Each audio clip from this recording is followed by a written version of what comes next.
নমস্কার বন্ধুরা, আমার আরও একটি নতুন ব্লগে তোমাদের সকলকে স্বাগত জানাই। তো আজ আমি তোমাদেরকে দেখাবো ইঁচড় রান্না করে। তো তার জন্য আমি একটা ইঁচড় নিয়ে নিয়েছি। এবার ইঁচড়টাকে আমি বটিনের সাহায্যে কেটে নেব। তো হাতে দাগ লেগে যাবে, তার জন্য আমি বাটিতে একটু তেল নিয়ে নিয়েছি। হাতে তেল নিয়ে ইঁচড়টা কাটবো, তাহলে হাতে কোনো কিছু লাগবে না, আঠা লাগবে না। দেখো, হাতের মধ্যে আমি ভালো করে তেল নিয়ে নিয়েছি আর বাটিতে আমি জল নিয়ে নিয়েছি ইঁচড়টা কেটে এখানে রাখবো। তো ইঁচড়টা আমি এবার মাঝে কাটছি।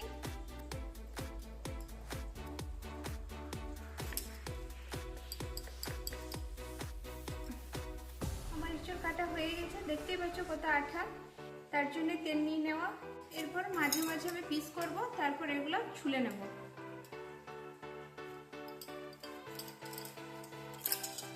দেখো আমার কাটা হয়েছে, এবার এগুলো ছুলে নিতে হবে।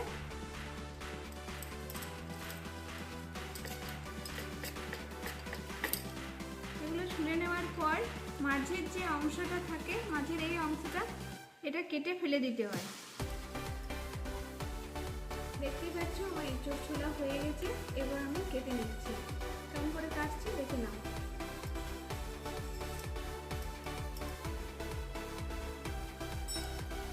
মাঝের এই অংশটা আমি কেটে ফেলে দেব।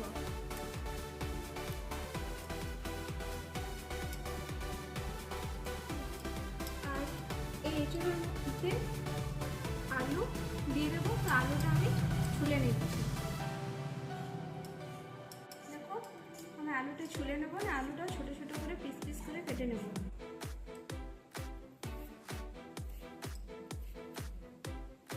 দেখো বন্ধুরা, আমার ইঁচড় কাটা হয়ে গেছে, আলুও কাটা হয়ে গেছে।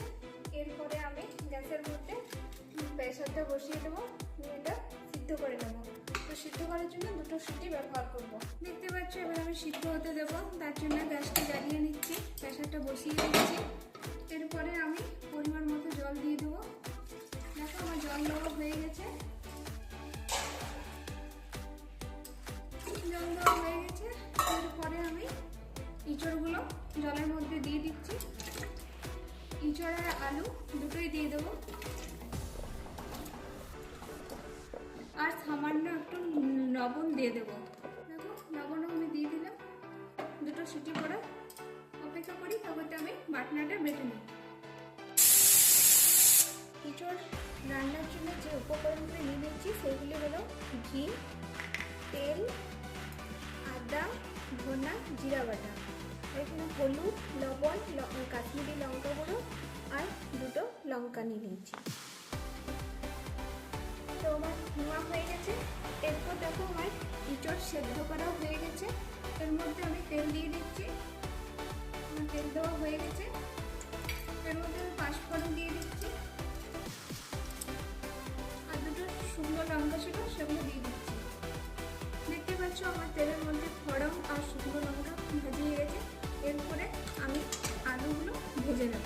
তো আলুগুলো আমি ভেজে নেওয়ার জন্য আলুগুলো দিয়ে দিচ্ছি কড়াইয়ের মধ্যে। কড়াইয়ের মধ্যে আলুগুলো দিয়ে দিলাম। এরপর আমি আলুর মধ্যে একটু লবণ আর একটু হলুদ দিয়ে দেবো, যাতে ভালো করে মুচমুচেভাবে আলুটা ভাজিয়ে দেবো। আলুটা ভাজা হয়ে গেলে এর মধ্যে আমি ইঁচড়টা দিয়ে দেবো, ভালো করে ভেজে নেবো। ইঁচড় দেওয়ার পরেও দেখতে পাচ্ছ আমার আলুগুলো ভাজিয়ে গেছে। এরপরে আমি ইঁচড়গুলো দিয়ে দিচ্ছি। আমার ইঁচড়ও দেওয়া হয়ে গেছে।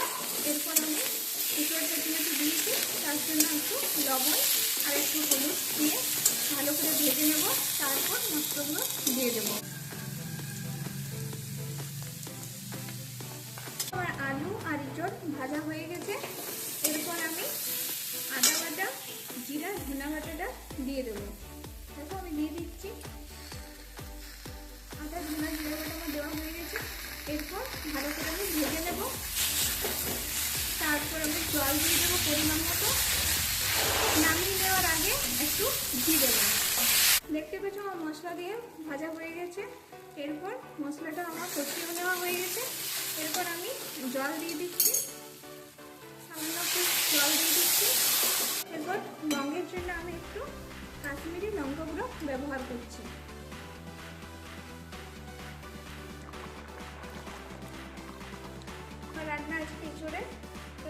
রান্নাঘর হয়েছে কেমন তোমরা কমেন্ট করে জানাবে। আর আমার যদি ভিডিও তোমাদের ভালো